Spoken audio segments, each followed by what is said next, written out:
मशहूर। अब तो वर्तमान में यहाँ पर जो लोग छोड़ के चले गए थे इस शहर को, कैराना को, वो लौटने शुरू हो गए हैं और 25 से 30 परिवार यहाँ पे हैं वर्तमान में, जो अपने व्यापार भी कर रहे हैं, अपने संस्थान भी खोल रहे हैं और अपने निजी जीवन की जो भी गतिविधियाँ हैं उनको बहुत खुशी से कर रहे हैं। आपके प्रतिद्वंदी जो हैं वो जेल में हैं और उनकी बहन प्रचार कर रही हैं, बाहर से पढ़कर आई हैं। जी जी, लोकतंत्र है, सबको अधिकार है चुनाव लड़ने का। तो उन पर क्या यहाँ पर सही में गुंडा राज था जिसके तहत उनको बुक किया गया? क्या समस्याएं थी? निश्चित रूप से इनका संरक्षण रहा है इन अपराधी तत्वों के प्रति और इसी कारण यह माहौल खराब हुआ। और अमित शाह जी ने भी यहाँ पर आकर डोर टू डोर कैंपेनिंग किया, योगी जी भी बार बार कैराना का जिक्र करते हैं, तो कितना अहम होगा कैराना का मुद्दा पूरे यूपी पर? क्या चुनाव परिणाम पर प्रभाव डालेगा? देखिए, पूरी प्रदेश में जो जनता है ना, वो बहुत संतुष्ट है भारतीय जनता पार्टी के सुशासन से पिछले 5 वर्षों में, जो उन्होंने देखा है और पाया है। और जनता ने तो ठान लिया है कि ये सरकार की सोच ईमानदार है और काम असरदार है।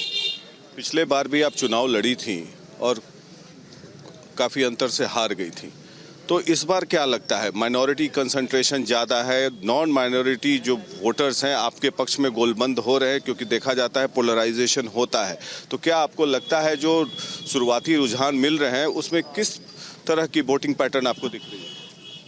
पिछली बार जो चुनाव में सफलता नहीं मिली थी वो अपने निजी कारणों से भी उसमें सम्मिलित थे, जिनको अब हैंडल कर लिया गया है। और आज हम किस तरीके से हैंडल किया आपने? आज पूरा परिवार एकजुट होकर इस चुनाव में है। पहले वो परिवार के ही थे तो इस कारण से समीकरण गड़बड़ा गए थे। किसान आंदोलन का कोई प्रभाव पड़ रहा है? किसान भाई तो हमारे प्रधानमंत्री जी के बिल्कुल आभारी हैं कि उन्होंने बहुत बड़ा दिल दिखाते हुए ये बिल, जिसका कुछ भाई विरोध कर रहे थे, उन्होंने वापस ले लिया।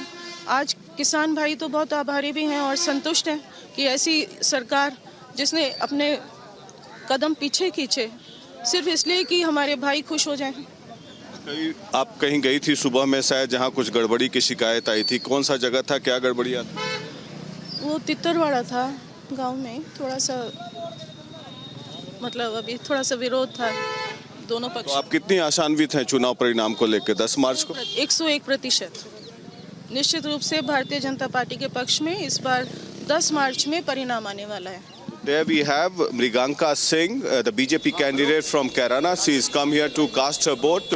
She was speaking to us and she is confident about her victory.